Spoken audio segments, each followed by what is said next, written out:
Welcome to Machine Learning for Android Developers.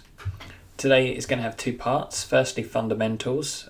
We'll talk about some historical context for machine learning, go through some example applications that are out there today, and then do an overview of how you train machine learning models and some other basics of machine learning. Part two will lead into actually talking about building stuff, how you can bring this into your apps using APIs, importing a pre-trained TensorFlow model into an app, and lastly, a bit more of a complex example about how to build a custom image classifier. So, getting started, why is this stuff important? What we're seeing is a real improvement in the capabilities of machine learning and basically all-round AI type application. So, back in 1997, the first ever supercomputer beat Garry Kasparov, the world chess champion. This was IBM's Deep Blue, and the project took more than 10 years, cost $100 million, and the computer that beat him weighed 1.4 tons and was 6 foot tall.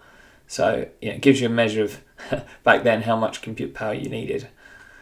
And then soon forward 9 years, and now a personal computer just sitting under your desk can beat a world chess champion. It's pretty amazing improvement, and that's mostly testament to the improvements of processing power. And then 2011, we've got IBM Watson beating the Jeopardy champions. 2015, this one I think is really important. It's when machine learning image classifiers start to beat humans. Humans have about a 5% error rate with some of these image recognition challenges, and the machine learning algorithms are now starting to beat them. 2016, Go is a much harder game than chess for computers to do well at because it's harder to brute force. So this is another important milestone. So we're gradually seeing more and more of these games and specific applications being dominated by computer-based applications. So what about big companies that are doing this stuff? So the director of research at Microsoft said everything we do now is influenced one way or another by machine learning. What about Google? Well, Google went from having hardly any machine learning projects at the beginning of 2012, and in 4 years, they now have, as of the beginning of 2016, they had well over 2,000 machine learning projects. So we can see that this stuff is valued by these big tech companies. So let's go through some examples of how they're being used either in products today or samples. So voice assistants, 10, 20 years ago, you could have a really good voice assistant, but it required you to carefully train it yourself. Nowadays, with the advent of machine learning, speech to text has been really wonderfully solved, and so pretty much anyone can talk to one of these things and get a really great response. What about image recognition? So Project Sunroof is this really cool thing where Google Earth is using their satellite imagery, and they're using the shadows and the presence of trees around your roof and working out the area of the roof, and then they're combining that with local weather patterns, and they can figure out how much money you'll save from solar panels. So it's incredibly cool they can do that. Google Photos, this is another great example of image recognition. So if you aren't using it, you absolutely should. All your photos get background uploaded to the cloud, and each of them gets indexed using a machine learning API. So you can now use the search box to search for any photo you've ever taken, like monster truck, beach, pizza, hot dog, red selfie, you name it, you can search for it, and I've had really great results using this. Neural Style, this is a super cool app called Prisma, where you can just apply filters to a photo in different artistic styles. The way this works is using something called Neural Style. So you take a photo, you apply a style, like from the middle here, from Van Gogh's Starry Night, and then it gives you the combined photo. So I tried this out myself using the sample project from the previous page. So what happens is it basically starts out with noise, and it merges the structure of the first photo with the style of the second, and it's just amazing to watch this kind of just come into view by just appearing out of the ether. It's just amazing. On my MacBook, this took about 10 hours to run, and on a GPU, apparently that should take you about 15 minutes or so. Sentiment analysis, I find this one really interesting because it kind of hints at your computer figuring out how you feel. Does the author of some text feel positive, neutral, or negatively about it? It's typically used for things like movie reviews, like on Rotten Tomatoes, social media to analyze how people are talking about your brand. And machine learning has made significant improvements to sentiment analysis. In the old days, what they would do is take a bag of words, and so each word would get a value, and they'd just kind of sum up the overall values. But as you can see from this example, sometimes the order of the words matters. So with recurrent neural networks, this algorithm basically feeds in the whole sentence structure, and then it works out the sentiment across the whole sentence. So this has yielded some big improvements. So in addition to like real-world applications, there are also some great demo and sample apps out there. So TensorFlow has 3 sample Android apps. It has an image classification app on the left, it has a neural style app in the middle, and on the right, I think this is a person object recognizer. So let's have a quick look at the image classifier. It's not that big an app. I think it's like just over 100 meg, of which 90 megabytes is the image classification model that's inside it.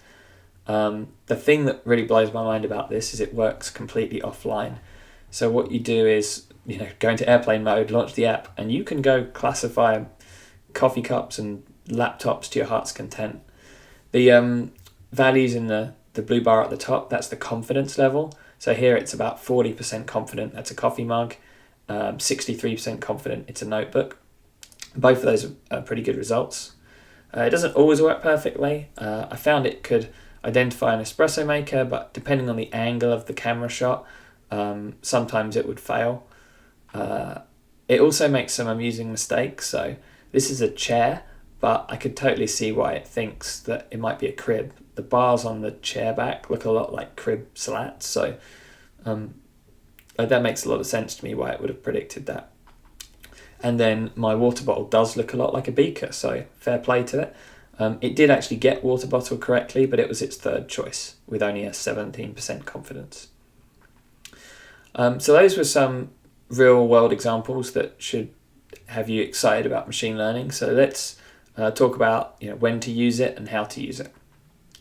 So when to use machine learning, if you don't know how to solve a problem or you don't know how to code it, well, that's a good place to use machine learning because the machine learning can go and figure those things out for you.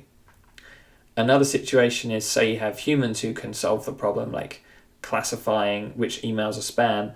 I mean, that works really well, but humans are slow and it doesn't scale well. So when you want to get up to a large scale solution, you can use machine learning to get to very high levels of scale. And then to do it, all you really need is some kind of training data.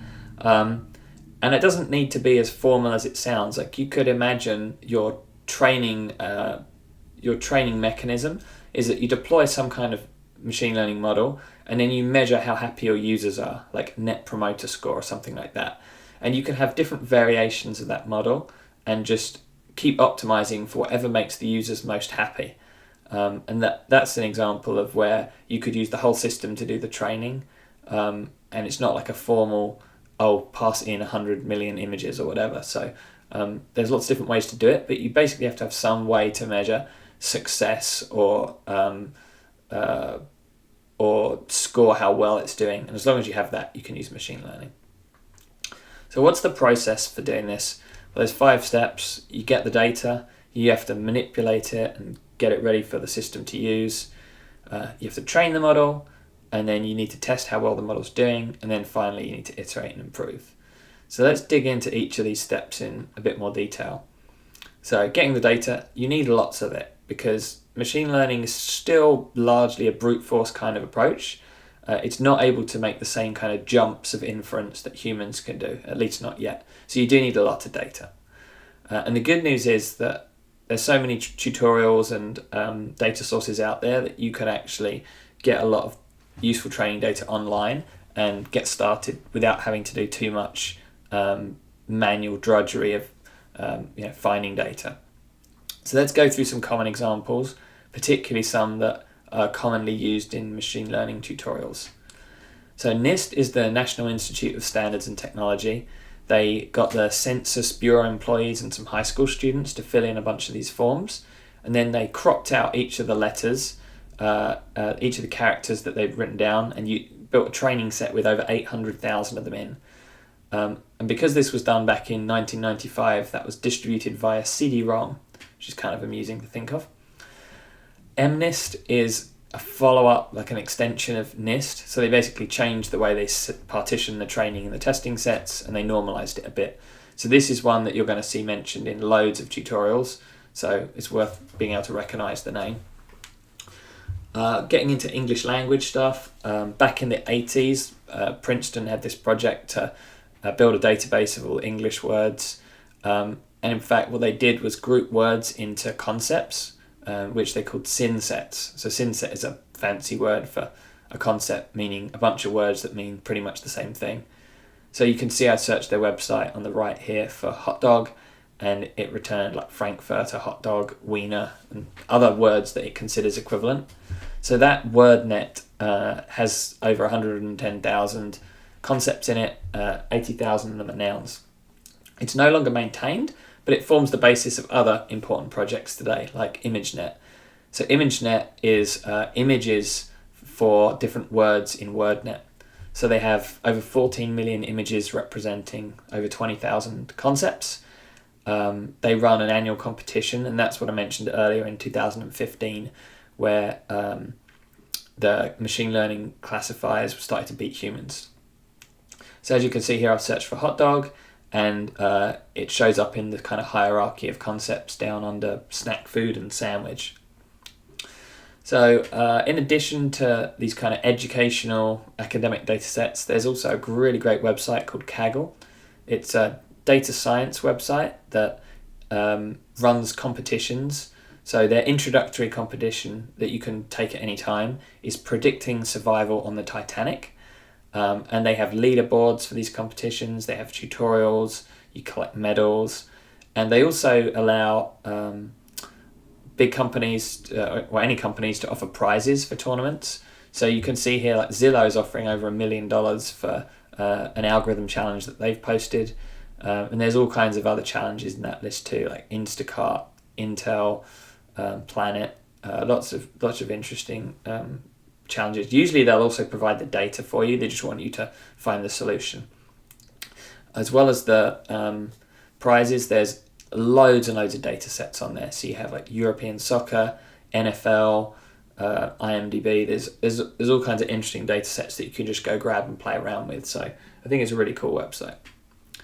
And in addition to the academic and the for-profit kind of companies, you've also got let's see, I guess these are, I'm not sure if this is government or like a government institution, but lots of medical kind of websites where they've got genomic data or other patient data where they're trying to do the right thing and open source this stuff to help get crowdsourced solutions and make it available to academics everywhere.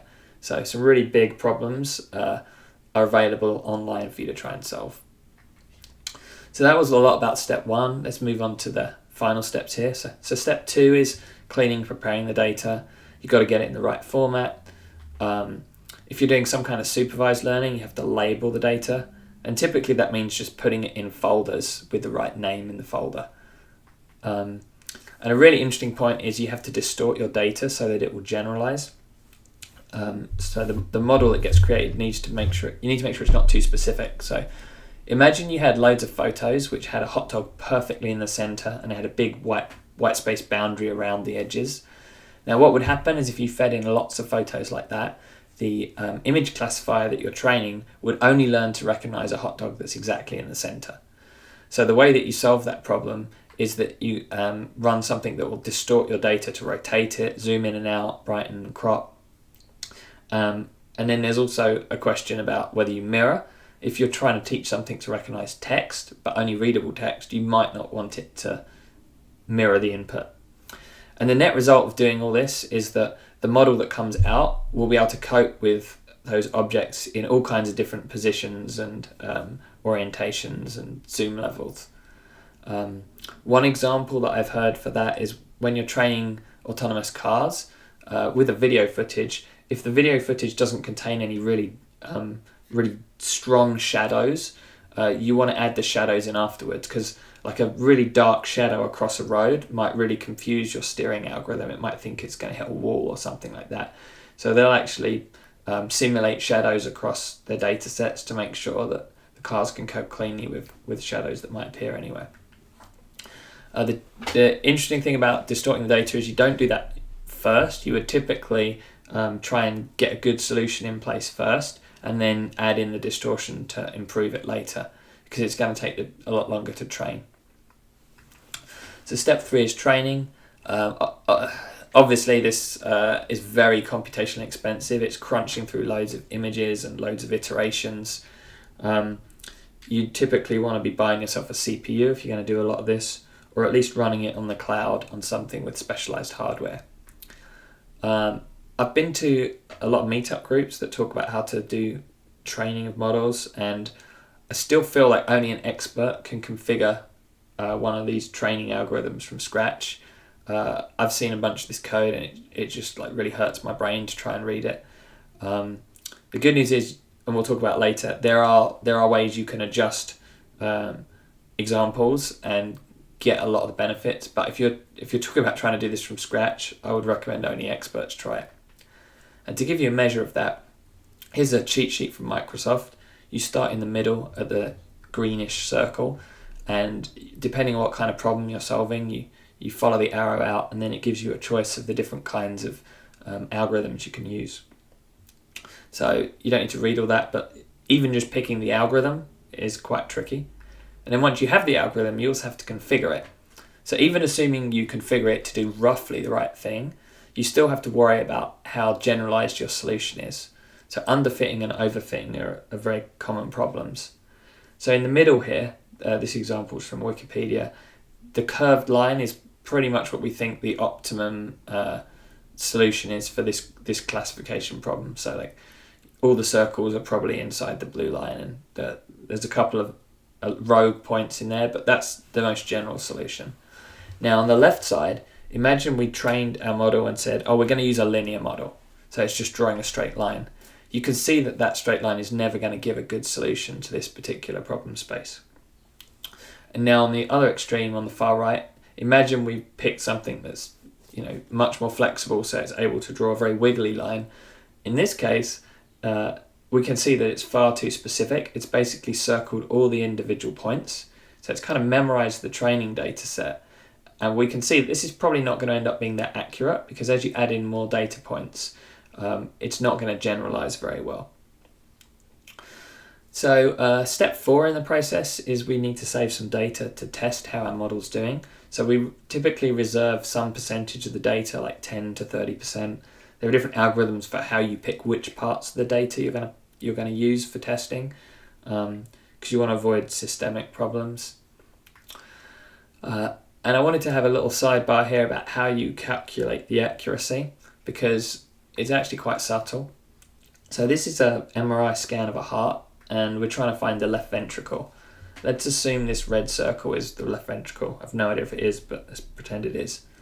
So say we had a model that we completely messed up, and all it could do is return one value, which is false. So let's say that, so the challenge is like, oh, given a pixel in this image, is it a left ventricle? And our model is really dumb, and it just returns false for everything.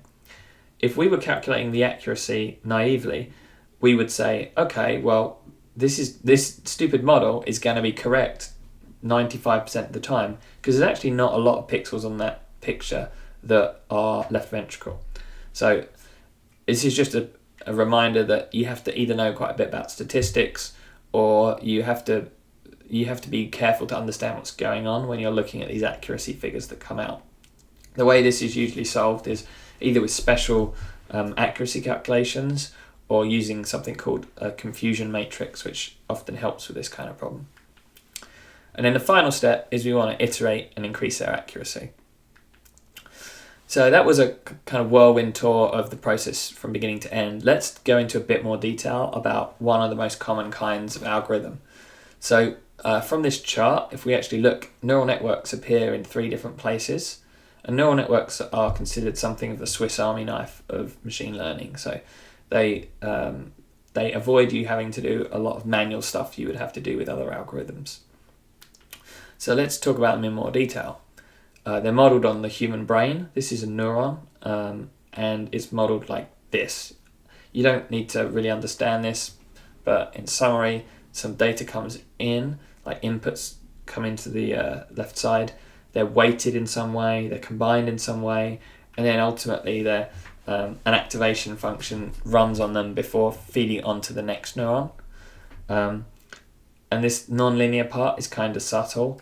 What we're trying to do is string together these neurons in a network. And the reason you want non-linear activation functions is because if you had them all be linear activation functions, it wouldn't matter how many layers you added to the neural network. The linear, if they're only ever linear, you can effectively collapse them all back to be one layer. So the non-linear part is what allows neural networks to be bigger and have like higher levels of complexity. So neural networks, this is what they look like. You've probably heard of deep learning, and all deep learning means is that you have one or more hidden layers. So it's just a kind of specific type of neural network in use. So let's take one of these neural networks and have a look at it. These black slides actually come from the Center for Machine Learning at Capital One. They do like monthly talks internally to teach the rest of us about machine learning, so shout out to them for letting me steal their slides. I'm pretty sure they're hiring too if this stuff appeals to you. So in this example, we're trying to build a frog classifier. On the left side, we've got features: green, bulging eyes, sharp teeth. We've initialized all the weights to be evenly distributed, so they're all thirds to the middle and all quarters to the right. The middle layer is randomly allocated some weights. Actually, I'm not sure what the middle thing's called, the combining function or whatever it's called. And now we're going to start training. So let's bring in a frog to start. So this frog is very green, very bulging eyes, and does not have sharp teeth. And so that comes in, and then we can set the values on the right because we know this is a frog. And now we bring in a not frog, and this is quite green. It does not have bulging eyes at all, and it has very sharp teeth. So those values come in, and again the weights on the right adjust. So this is kind of just helping you visualize what happens during the training process. And obviously you'd run through this with many thousands of images, and then as you passed in new images, you could use this to do classification. Now this slide's to remind me that we have to talk about underfit and overfit even for neural networks. So this is actually a really subtle point, but the size of that hidden layer needs to be set relative to the size of the sample data set that you're training it with. So imagine if your neural network had a really small hidden layer with like one node. Well, obviously that's not going to be able to do a good job. It's never going to be able to classify all the differences properly. So that would be an example of underfit on the left. And if our hidden layers, like imagine we had way too many hidden layers and the whole thing was too big, you would allow the neural network to just learn the training set and it wouldn't have generalized. So not only do we have to configure this stuff, we have to configure it relative to the size of the training set. So we need to step up one more level again. Just if you're going to talk to anyone about machine learning, you're always going to hear them talking about the 3 main kinds of learning, which is supervised, unsupervised, and reinforcement learning. So you won't be able to avoid talking about it, so we need to at least go over it so you've heard of it. So supervised learning, you label your input data and the model learns from those. So the 2 common examples: regression, which is where you're basically predicting a value based on some inputs. This is the simplest example with 2 dimensions. Given an x value, what is the y value? And this one is basically the same as fitting a line to some points. And then classification is you're asking it to group the inputs into different labels. So you're going to say, here are loads of dog photos and here are loads of not dog photos, and you're building a classifier. So you're telling it the labels and the images coming in, and you're asking it to build a classifier. A good way of thinking about the difference between regression and classification regression is predicting a value, classification is predicting a label, and that's all it means. Unsupervised, this is where you haven't labeled the input data and the model is trying to figure out what's going on. So a classic example is clustering. You might say here, like, figure out the 6 different groups that are in this data set, and it will group them with similar pictures together. Often you need to tell it the number of groups it's trying to get to, but you can run it with lots of different numbers and find out which ones have the best separation. So clustering is a really common example. The other one that you're going to hear mentioned a lot, if you look this up, is dimensionality reduction. And it can be really confusing to read about, but in essence, machine learning is harder the more dimensions you have.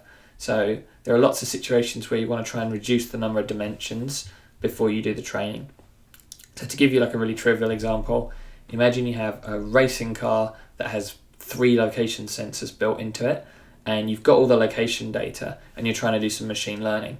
Now, there's probably not much difference between the data in the 3 sensors, so you can hopefully reduce those 3 sensors down to either 1, like 1 data stream, or maybe 1 plus a delta for the other 2. So you want to just collapse down too much data into smaller numbers of streams to make it easier to machine learn.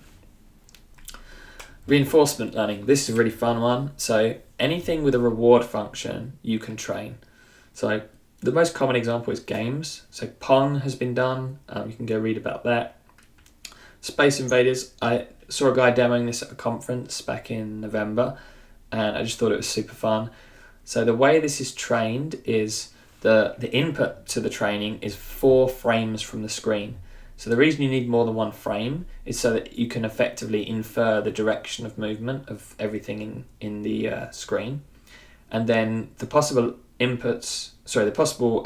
options that you can do, the ship can either be moved left, right, or not at all. And for each of those 3 combinations, you can shoot or not shoot. So it's basically 6 possible things you can do at any time, and you've got the 4 frames as input. And then you hook up the machine learning to the score. And what this guy did was he ran it for, I think he said it was a few months, running at quadruple speed. So it's running in an emulator, which was being clocked a lot faster than games normally played. And by the end of that, he got a pretty good working AI. So it was really fun to watch that. If you haven't tried watching videos for this stuff, you could just go search YouTube for like Flappy Bird's AI training, and people have shot really long videos that show you the evolution of the game playing based on machine learning. So those are pretty fun. So that's the end of the fundamental stuff. Now let's try and take it and start applying these concepts into our actual applications. So the easiest way to get started is just to use an API from a third party. So you could think of this as like machine learning as a service. So there are lots of people that offer them, but here are the 4 big players. They're actually very different in their offerings. So all of these 4 offer like a really sophisticated API that assumes you're building some kind of giant machine learning application, and it assumes you're an expert in the machine learning training. And those APIs I don't think would be very good for us to start with. But the good news is that Google and IBM both have much more shrink-wrapped APIs that just do a very specific thing. And these behave a lot more like the usual APIs we're used to using.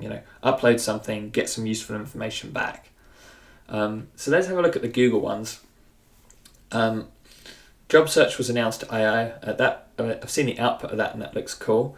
But there's some other ones that have been around a lot longer, like vision, speech, natural language, translation.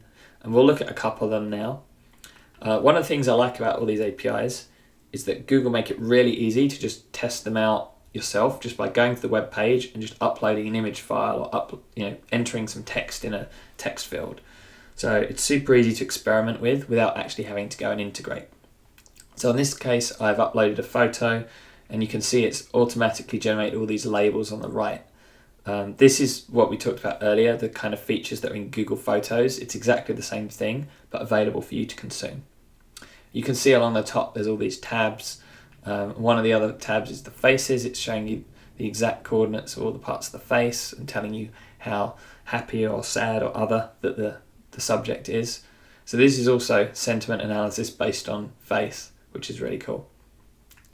Another one of the APIs, natural language API, you just paste in some text and it gives you entities, sentiment, and syntax. The entity detection is detecting all the important like places, things, brands, anything that either maps to Google's knowledge graph or to Wikipedia. It's going to extract those for you. And these APIs are still being under very active development. So I tried this, 6 months ago, and I only got 4 things back, and I started getting 6 when I refreshed this slide last week. It's also got the sentiment analysis. So on this occasion, this is quite strongly positive. It's the green 0.7. And then the syntax of the tree is also mapped out here. So this is quite fun that you have all of this stuff. So let's say we're getting a bit more hardcore, like we can't quite meet our needs using just the APIs that other people provide. At this point, we're going to have to start talking about the machine learning frameworks themselves and training and learning. So when I started this presentation, I wanted to list them all and give some examples of each, and I quickly realized there were way too many to do that for. So if you need to understand the difference, go look them up in Wikipedia and various blog posts, and people talk about all the pros and cons of the different ones. But today, because we're at an Android conference and TensorFlow is by Google, this seems like a good starting point for us. So this is what we're going to dig into. So why TensorFlow? There's some great tutorials, tools and demos. Developer engagement's really good. So as soon as they launched TensorFlow, which is the blue bars in this image on the bottom right, overnight it basically ended up with double the number of GitHub stars that Cafe has, which is the next highest. So it has amazingly good engagement. I've given them pull requests and raised issues, and they're really quick to respond. I think they rotate developers through the project, dealing with all the open source community. So it's a really great platform for that. It's available on Windows, Mac, Linux, Android, iOS, and even Android things. So it has great platform support.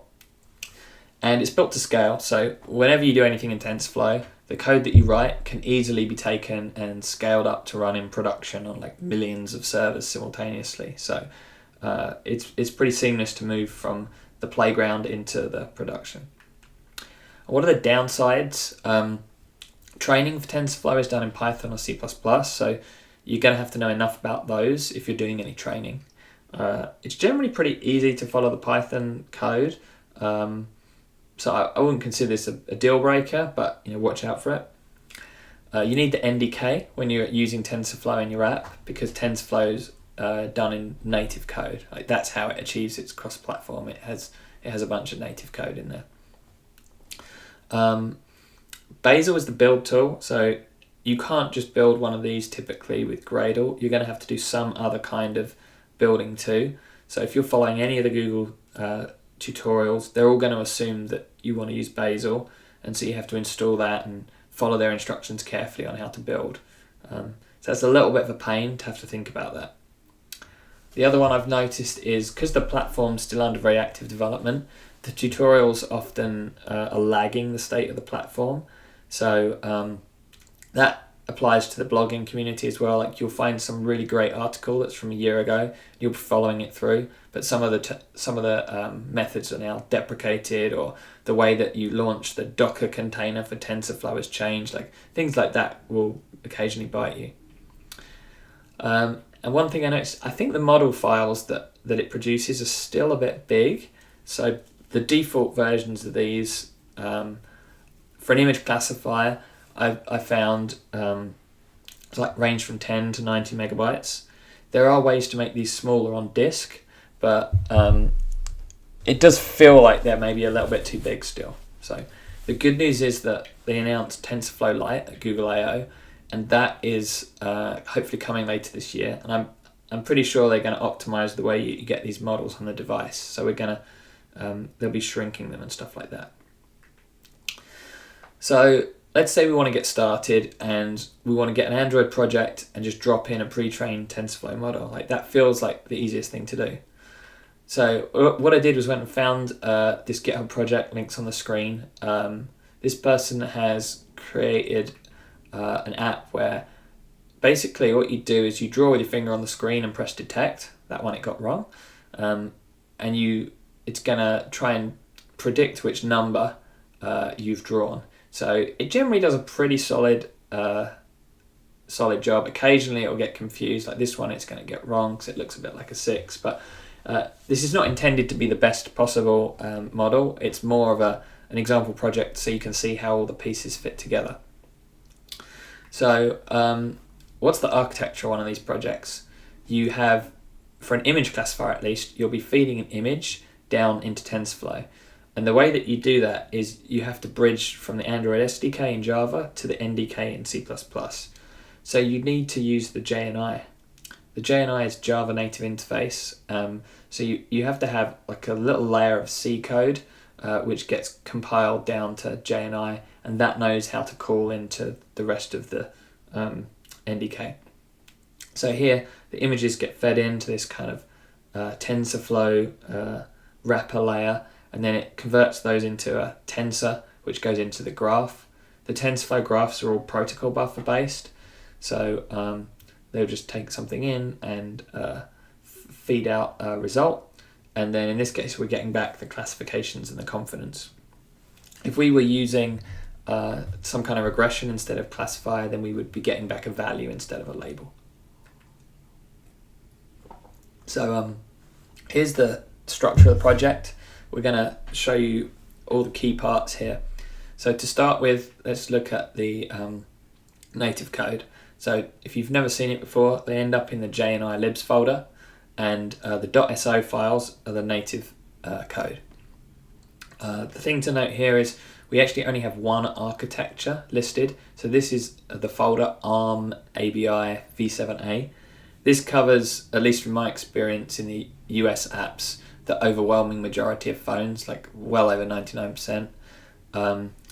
But we don't have an x86 binary here. The x86 binary is probably, you would need them for using on default emulators. Emulators are often x86 64-bit to run fast. So this app, I think, would just crash on an emulator. There are also a couple of phones that use x86 architectures, so it would crash on those too. But providing you've got one of the mainstream phones, you'll be fine. So first thing that needs to be done is we need to statically load the library here. And you can see the name of the library matches the right hand part of the name. So it begins lib and ends .so, but that's the name of the library.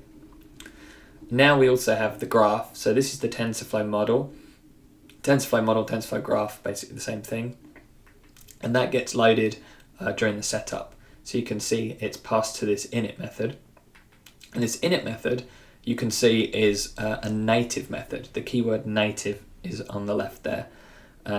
And these are shown up red because these are JNI methods. There's actually two of them here. The init one, where we pass in the model, and then each time we want to do classification, we pass in the pixels and get back the digit. So where are these two native methods defined? Well, this project has a JNI build folder, and you can see this is a header file written in C++.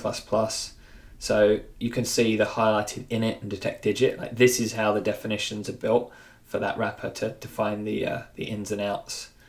And in this example, we would want to be able to, we don't need to build the native code because the authors included the native code already, but very helpfully they've set it up so that we can build that native code. So to do that, we need to install the Android NDK. It's, just download a zip and then extract it somewhere, and then you add it to your path. That's all super easy. And then you just go into the command line, go into the JNI build folder and run make. So this project's a really good starting point to do this because it's super easy. So you get a bunch of stuff comes out, and then ultimately it says, look, here's the .so file. This is the native file. So that's surprisingly easy. So for this app, it's about 17 megabyte APK when it's built. Before you build it, which involves compressing stuff, it's the native code is 14 meg and the TensorFlow graph is 13 meg. So not super big. Well, in this case, is quite a small number of pixels on the input, so that's probably one of the reasons why it's a bit smaller. As for performance, it was really quick to build, quicker than most of my projects. And as for classification, I found that the first time you called into the native code, it took about 60 to 70 milliseconds. And every time thereafter, it was more in the 10 to 20 range. And that's on a Nexus 5. So I'm guessing on a newer phone, you'll get pretty good performance there. So in this example, we had the TensorFlow model. How did that thing get built? Where did it come from? So as a beginner, what we probably want to do is just follow someone else's instructions on how to build one of those. So to do that, we need to get a working installed TensorFlow somehow, and then download and run a training script. So let's work through that. Installing TensorFlow, by far the easiest way to do this is to install Docker and then just download and start a TensorFlow binary image from Docker. So Docker here, this run command, the IT is basically saying go fetch this kind of repository. So this is kind of like GitHub in that you can pull repositories from somewhere else. So these are going to pull from Docker Hub by default, and here this gcr.io TensorFlow, that's the, I guess, kind of the artifact name, and 1.2.0 is the branch of that. So you could go back to one of the older ones if you prefer. And the one little gotcha here is if you're following older tutorials, anything for TensorFlow 1.0 and older will just launch directly into the command prompt. But anything 1.1 or 1.2 and above, by default, it's going to start a Jupyter Notebook. So if you want to get into the command prompt, you need to put the word bash on the end, and that's going to take you into the command prompt. So now we've got our Docker container started and we're inside it. We need to bring a training script in. Like, where on earth are we going to find a training script? Well, one place is in the project we just looked at. This guy has an expert.py script, and so we're going to start with that. Let's try it. So we're going to run a curl command to download that script and its dependency into our container.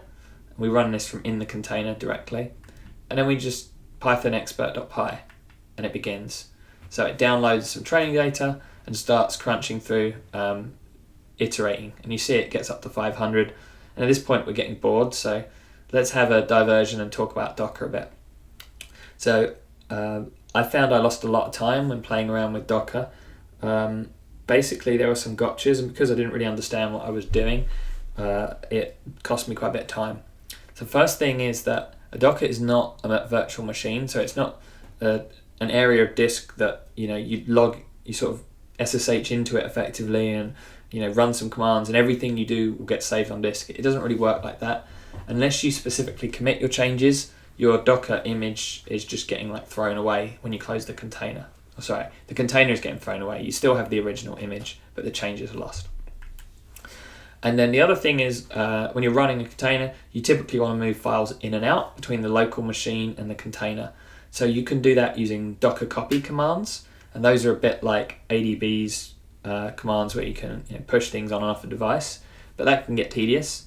So if you want to move things around a lot, typically you're going to launch the Docker container mounted to a folder, and at least on a Mac, only certain folders can be mounted.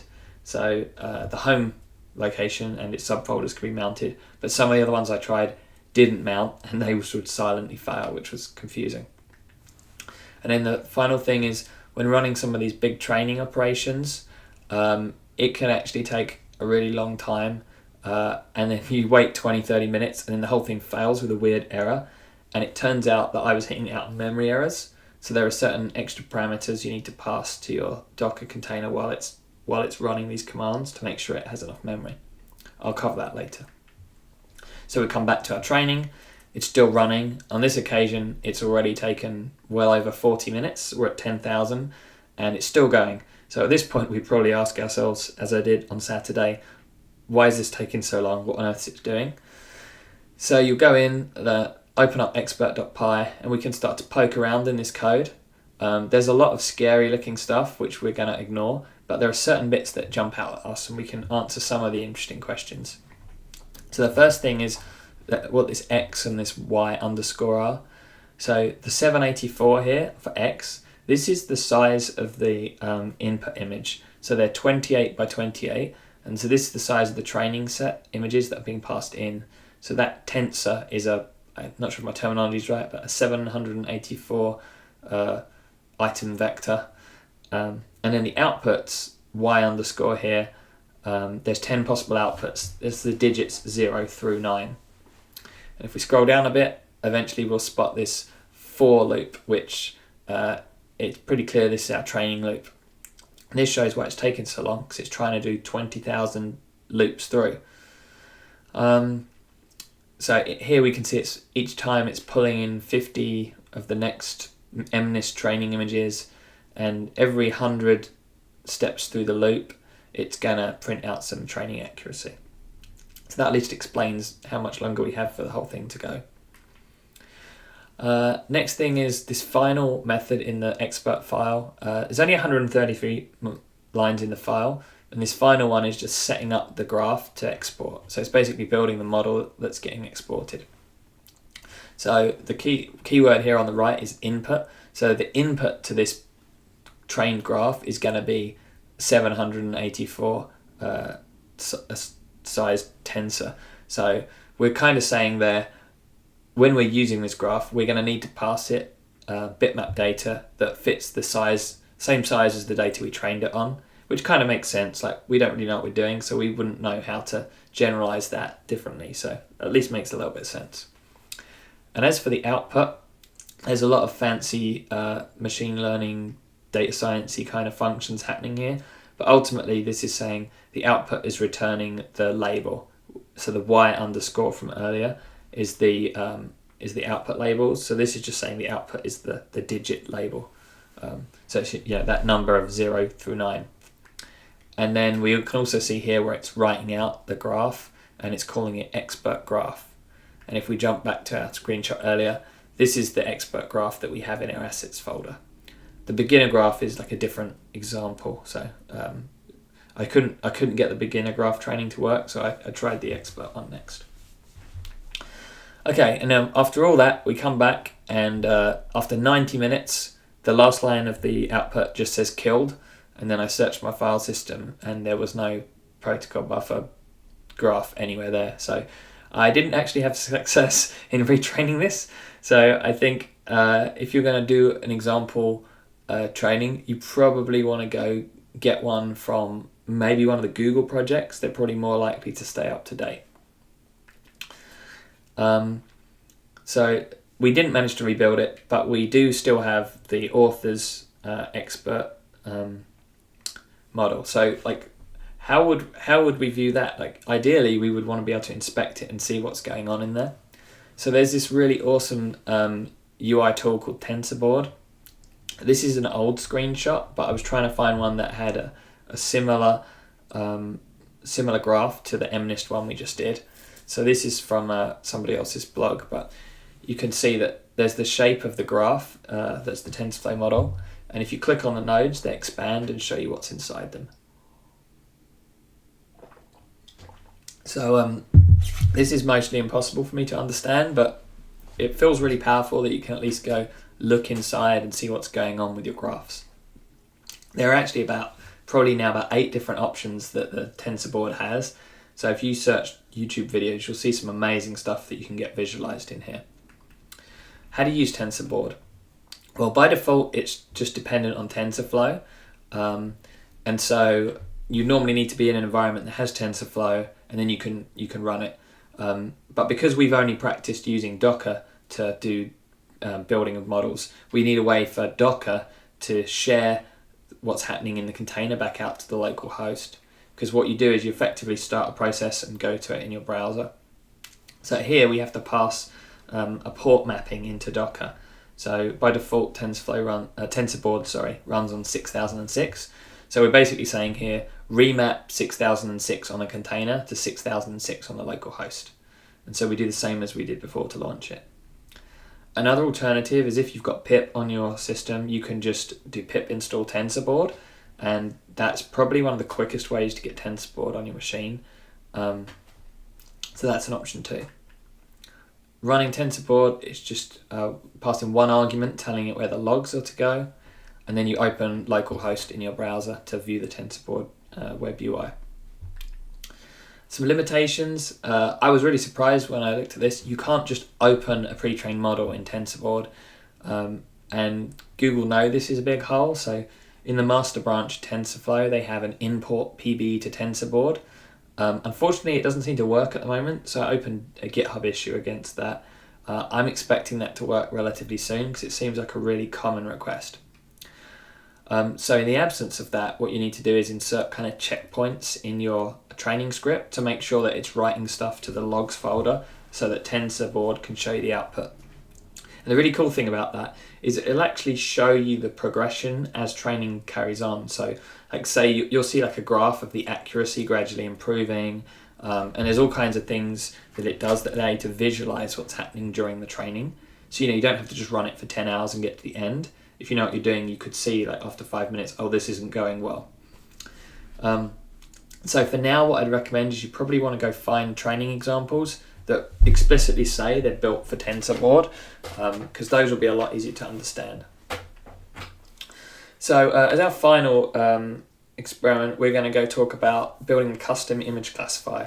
So this is sort of going to the next level up and doing something a little bit harder. So since the dawn of time, man has wanted to solve the problem of whether he's looking at legs or hot dogs. So we talked about an image classifier earlier. So this seems like probably the starting point to solving that problem. So first thing let's do is let's take that image classifier sample project from Google and build that. This is a little bit different to the project we just did because this one is doing it in the kind of Google approved way. So obviously we have to claim the repository, but we're now going to have to install Bazel because Google likes to use Bazel as its build tool. On top of that, obviously we need the NDK, the SDK, and then for this specific case, the way we configure Bazel builds is we update this workspace file. And so this is an example of what you have to do. You put in the version of the build tools, the path to the SDK, path to the NDK, the version of the NDK. And you do that, and then you try and run the build, and then you get a complaint. Oh, look, Bazel is too old. I need a newer Bazel. All right, fine. So then you try again, update Bazel, and now your Android build tools doesn't match the version of Bazel. So Bazel requires a different version of your build tools. So this is surprisingly difficult and tedious, and I wasted a good few hours on this when I first tried to do it. And if you're a developer, you probably have other things you need to build during the day. So messing around with all your build configuration is kind of a dangerous thing to do if you want to be productive at work. So this is like an extra justification why you should be using Docker. And the downside is that the Android builds don't seem to have a suitable Docker container in TensorFlow. So what I did was, once I finally got this working, I took all of those steps and I built a Docker container that has everything in. Now my Docker container is kind of dumb and it's really big, it's 6.5 gigabytes, but I'm optimizing for your time, not for bandwidth. So if you want the easiest way to build the Android demo source, you pull down that Docker container, basically run it, and then you can just go in and build. This is what Docker Hub looks like. So if you want to find out exactly what I did, this lists all of the things that I did to build it. It talks about, it links to a Medium article I wrote showing you all the steps. So you can go in and rebuild a different version of this yourself if you like, or just recreate it if you don't trust me. So building from source. So we start our Docker container, and then once we're in the container, we just run this Bazel command, which is straight out of the docs. The only thing we've had to add in is the blue part. This is to avoid hitting out of memory errors that I was hitting on my MacBook. The one side note, apparently the J is telling it how many CPUs it can use. So if you have a multi-CPU computer, you might want to try some higher values of J. That might get things to run a bit faster. So we're doing the build, and then right at the end, we'll see that it output the APK that we wanted, which is great. And I think this one took about 20 minutes. This one took 22 minutes.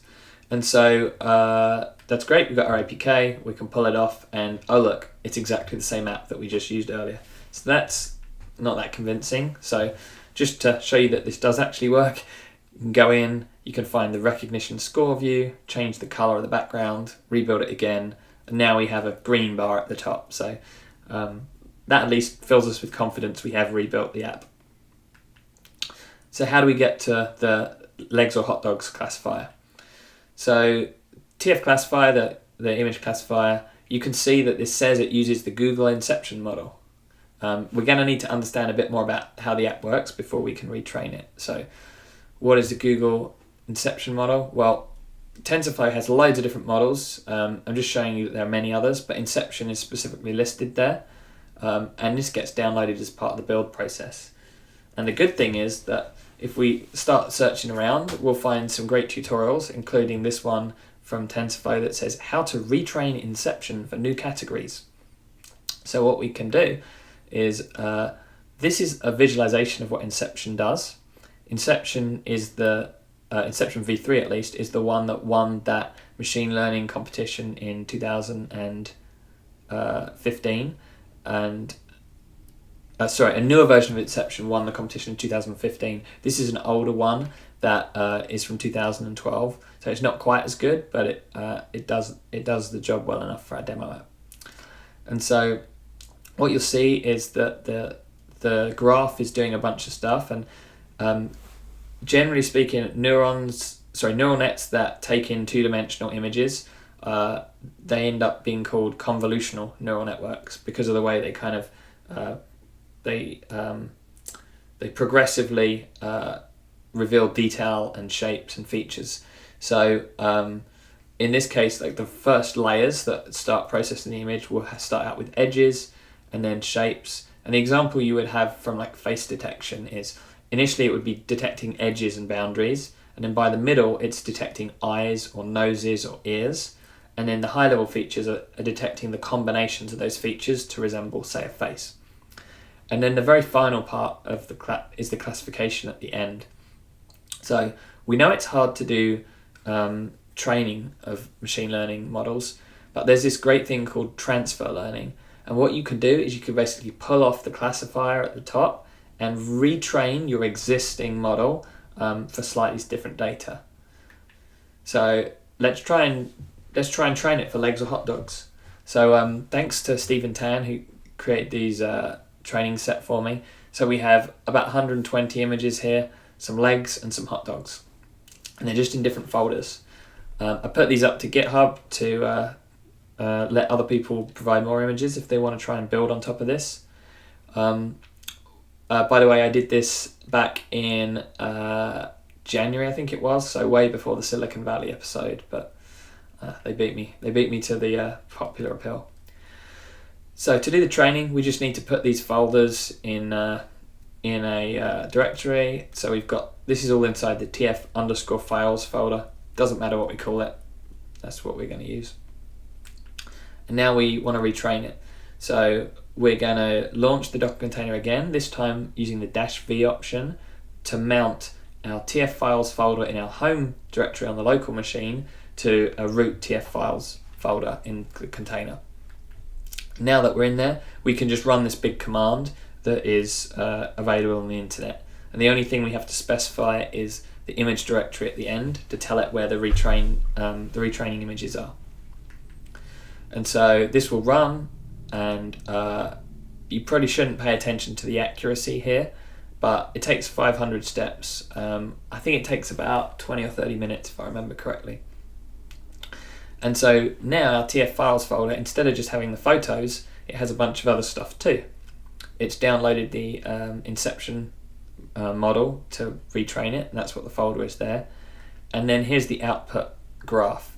You can see it's almost 90 megabytes. And then there's the labels. The labels are kept separately from the graph, presumably for internationalization and stuff like that. And an interesting thing to note here is that this now just has two labels in, legs and hot dogs. And this is because retraining loses all of the classifications you had before. So we can't just add legs or hot dogs on top of all the 1,000 things that it coped with before. Transfer learning does lose the other labels. So that's a little bit unfortunate, but this also explains why Jin Yang on Silicon Valley just did a hot dog or not hot dog classifier, because it's a lot easier. So The one thing we need to do before we can actually use this model in an Android app is we have to strip some unused JPEG decoding layers from it. Not entirely sure what that means, but it's a necessary step or things fail. So what we have to do is we have to build this strip unused tool. This is a pretty common pattern in Bazel where you want a tool, but you have to kind of build it before you can use it. So we build the strip unused tool, and now we can actually go use the strip unused tool. Side note, I think they're starting to include these tools by default in a tools folder, because they're Python scripts, so they should work anywhere. So I think they're starting to make this a little bit easier, but when I did this a few months ago, you still needed to build strip unused directly. And now when you're actually running the strip unused tool, the only two things you have to pass in are the input graph location and where you want the output stripped graph to go. So now that you've rebuilt that TensorFlow model, you're going to have to copy it down into the output. You need to copy it into the project, the Android project. So here we're copying the retrain graph down into the example Android project. And then we want to copy the labels also down into the labels in the Android project. And then we rebuild it exactly as we did earlier. And so this is now going to rebuild the model for us. And by default, we can pull the APK off and we can test it. But I tried it out and it's kind of hard to test. You have to keep getting undressed and then sitting there with the app and putting your legs up on a beach. So it's not the easiest way to test the accuracy of the whole thing. So what you can do is you can go pull down an example script. The TensorFlow for Poets code lab has one called label image, and so you can copy that down and then you can feed it in test images, and then it will spit out the two labels with its confidence for each. So this example here would be 59% confident that they're legs. So now that we've built this, let's actually feed it some test images and see how it does.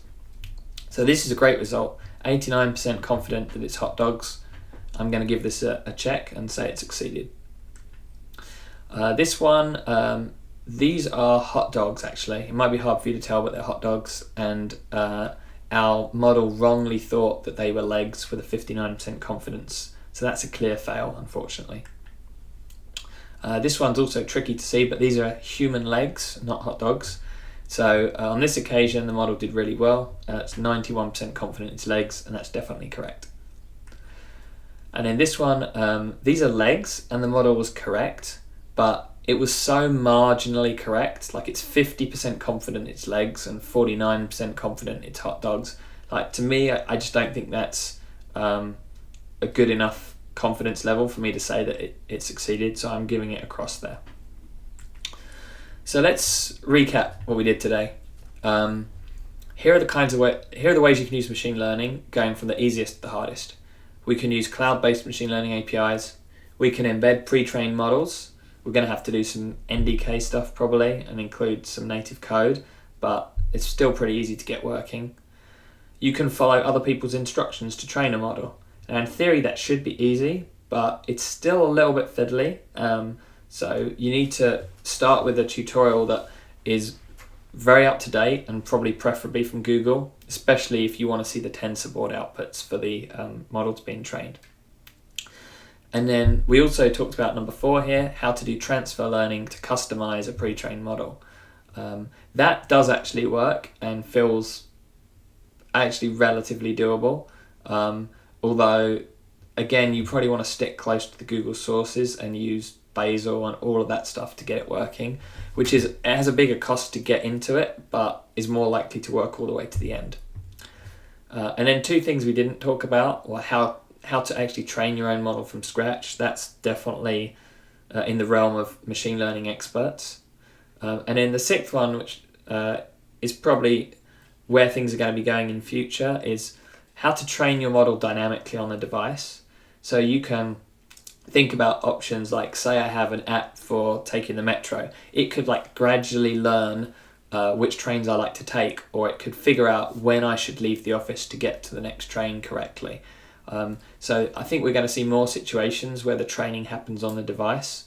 Another example of that is when apps start to customize the UI based on the kinds of things that you carry out in the app.